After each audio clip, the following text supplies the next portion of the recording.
and got through with it, they convicted the woman of second-degree murder. It was the jury selection was the problem. So we then went to sentencing. And I then testified myself at the sentencing and told the judge the level of degree. And everything I said, of course, and psychological issue, I helped him better understand. And the judge then, here it is, the judge took the gun out of the incident. Because in the state he was in, any gun and any crime, there's a 2-year minimum sentence automatically. She could have gotten 25 years if convicted for the manslaughter. No, 15 and then 25 for the murder. The judge took the gun out of the crime and put on probation to me to be treated. That's the power of judges. But I'll tell you that story to get you to the second piece that I'm telling you quickly. This woman was still defending him in death, and after she had been beaten. Now, in the chambers, the judge says to me, she should have killed him twice. She didn't get enough killing. The judge said that because actually I was going to testify in the trial, and by the time she got through testifying, the judge pulled a lawyer aside and said, ain't no sense even having Dr. Parks testify. I've heard enough. And I've heard enough from other people, and I've heard enough from her. Let's settle this. Send it to the jury. In the culture, those people said because she was next to the door. This is what they found the decision. Because she was next to the door, and he was on this side of the hotel room, that she could have left. And that's logical. That's what you're dealing with too many intelligent people. But it has something to do with the jury selection. Because I'm talking about all issues, y'all talking about the culture here. But we're also talking about the victim and what the victim did to participate in this.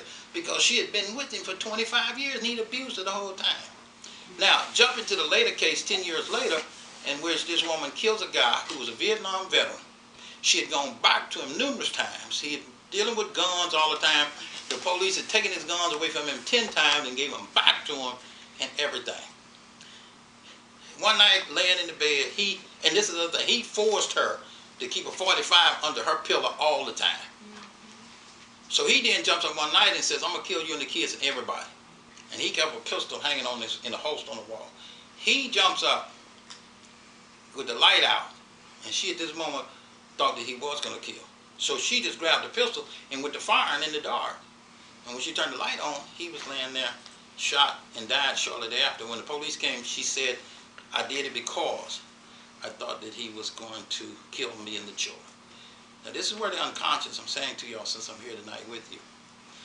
The attorneys came to me and asked me to help deal with her. And I asked them to delay the trial, and I was able to delay the trial beyond what the law allowed. Because I said at one point she wasn't ready for trial and on and on. And we delayed it for almost a year. And I worked with her for a year. The key is this. She could not consciously say after I worked with her that she fired because of the fear of the safety of the children. It was a knee-jerk subconscious reaction. Just like a lot of her staying with him was subconscious. And her blaming him was not productive is when she began to realize the role she played in going back to him all the time. What about your conscience that you would go back to him?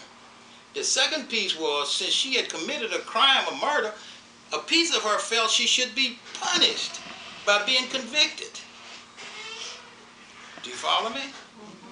So I had to help her with all of those different pieces in order for her to free herself. So a lot of the abuse people get goes back to early childhood of punishment, of which you now have gotten somebody that will punish you. It's called atonement. And you get atoned for a lot of stuff. So anytime you talk to anybody who's in a what we call domestic relationship, you also have to start looking at who we call the victim. And I'm not blaming the victim. I'm just saying to everybody who's a victim, they're ready to really rescue yourself. is not only to blame the person that's hit you, but again, what is in you that would allow you to be in that situation, or who compels you to be in that situation. Because a lot of situations we're in, there's a piece of us that unbelievably, unconsciously is drawing us back to that situation. You follow me? So wouldn't those women have been better off at the very first if they had not forgiven their husbands? No. No.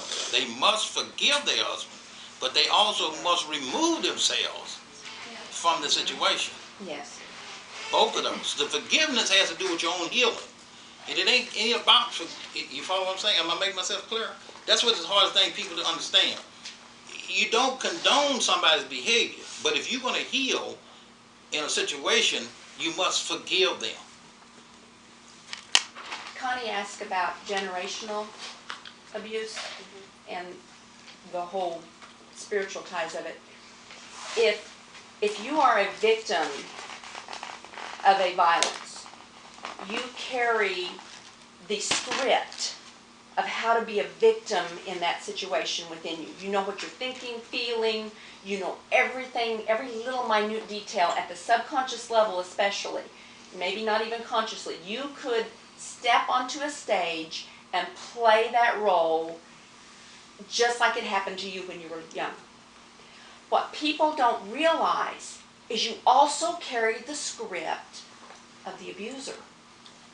And when you no longer get satisfactory results, not consciously, but back here where you're running your emotional programs, from being the victim, you will flip and you will become the perpetrator. That's why people who are abused grow up to be abusers, because they have both scripts in their programming, the imprinting, the perspective. And when you said a while ago that someone, the jury, said that the reason they convicted her was because she was standing by the door, and I said that's logical. Yes, it's logical, but what they don't understand is with her, he is inside her. Going out the door does not get her away from him. Absolutely. So when you're working with forgiveness, to not forgive, what I tell my clients is if we don't forgive, and I also used to tell my grad students, if you don't forgive, it's like drinking poison and expecting the other person to die. Okay? You're hanging on to that script, you're hanging on to the guilt, you're hanging on to the abuse, you know how to be that perpetrator inside. Okay? When she walked out the door, she took his script inside her too.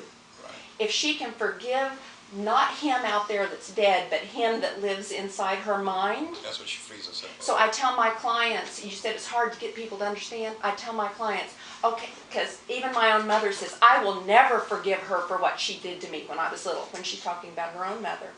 And so I have to say, let's forgive the one that lives in your head, not the other one. And it's okay to forgive then. And that we're forgiving that script that we're carrying around. Because when we carry those scripts and we pass them on to our kids because it's the culture that we're creating, or we are an employer, that's who I used to teach was MBA students. We are an employer, a supervisor, and we are responsible for the environment that our team, the family dynamics of psychology that's going on with a group of people. If we're responsible for that and we're acting like the person who was abused at home, then that's going to be the mindset of the environment. And we're going to end up with bullied workers. We're going to end up with an employee situation of hatred and sabotage. But if we can clean that up and lead from that forgiveness, get rid of that poison, then we're empowered.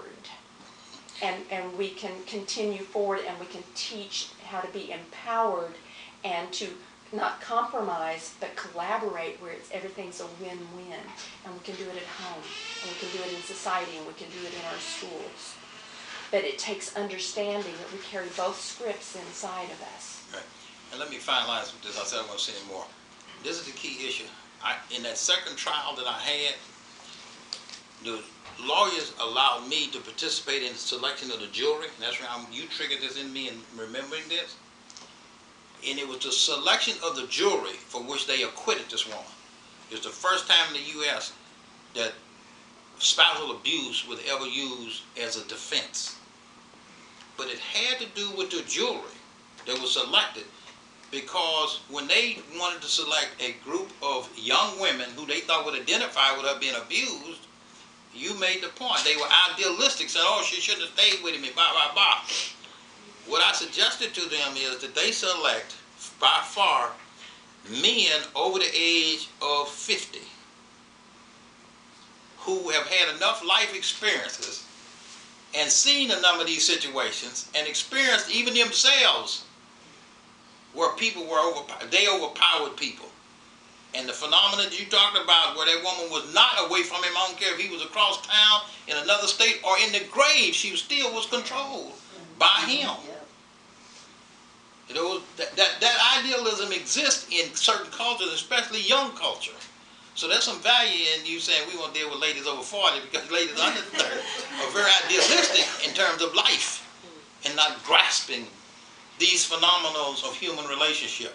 So Ms. Connie is here to say to you ladies, a lot of our laws, policies, public policies, are based on these kinds of concepts of guided by misguided people who don't understand these in-depth issues. And that's the reason why it needs people like you to be involved in shaping these policies, shaping the jury. If you shape the jury, the outcome will be different. Your actively involvement in selecting different kinds of people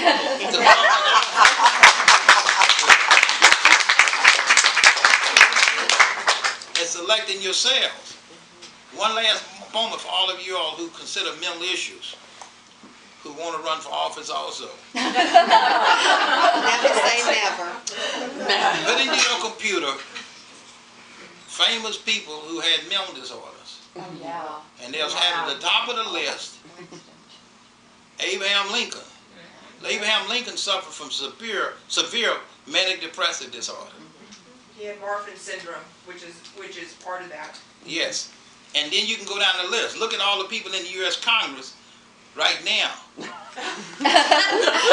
have mental disorders. The one who we fought with the best, who carried the rule about paritative in health care, in paritative meaning mental health get paid under Medicaid, was who? Was one of the Kennedy boys. Okay? And Smith.